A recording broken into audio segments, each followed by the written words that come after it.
अगमहत्तम 27वां अध्याय। प्रेत कहने लगे कि हे पथिक, मैं इस समय तुम्हारे पास जो यह गंगा जल है मांगता हूँ, क्योंकि मैंने इसका बहुत कुछ महात्म्य सुना है। मैंने इस पर्वत पर गंगा जल का बड़ा अद्भुत आश्चर्य देखा था, इसीलिए यह जल मांगता हूँ, क्योंकि मैं प्रेत योनि में अति दुखी हूँ।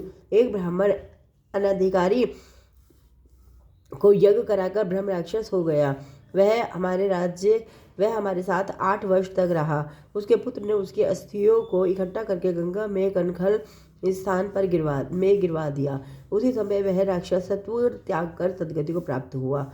मैंने प्रत्यक्ष देखा है, इसलिए मैंने तुमसे प्रार्थना की है कि मैंने पहले जन्म में तीर्थ स्थानों में बड़े बड़े दान लिए थे और उनका प्रायश्चित नहीं किया था। इसी से मैं हजारों वर्ष तक इस प्रेत योनि, जिसमें अन्न और जल मिलना अति दुर्लभ है, दुख पा रहा हूँ। इस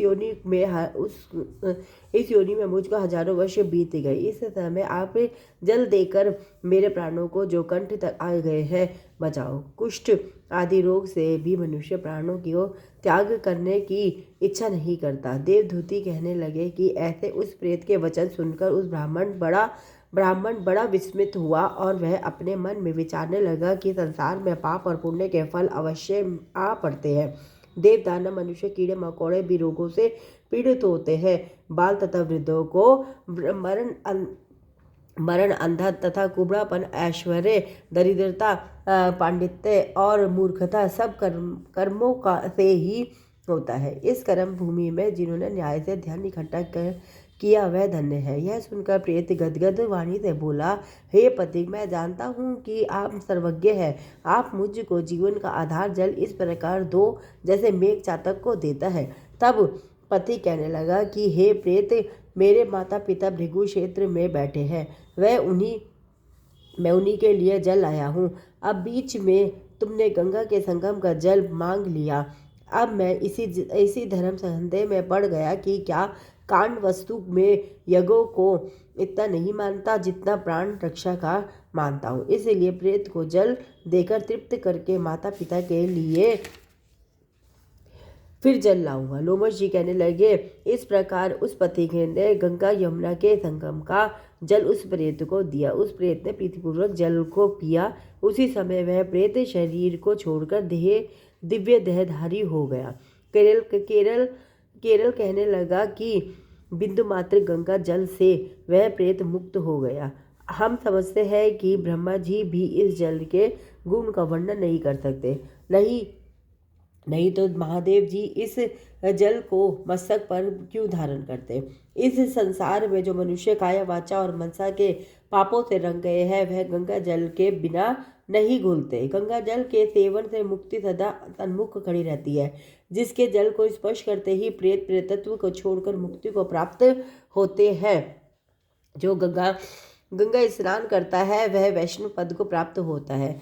यदि संबंधी लोग गंगा जल से तर्पण करें तो नरक में रहने वाले पितर स्वर्ग लोक में चले जाते हैं और स्वर्ग लोक में रहते हुए ब्रह्मत्व को प्राप्त होते हैं। गंगा जल के समान और कोई मुक्ति का साधन नहीं है। वह प्रेत वहां से चला गया और 1 मास में जब माघ मास आया तब उसने सुने हुए पर्याग महात्म्य के अनुसार गंगा यमुना के संगम पर स्नान करके पिशाच शरीर को धारण कर भक्ति पूर्वक नारायण को स्तुति करता हुआ वह द्रविड़ देश का राजा गंधर्वों से सेवित उत्तम विमान पर बैठकर इंद्रपुरी को गया। सो हे द्विज, यह इतिहास पापों का जल्दी ही नाश करता है।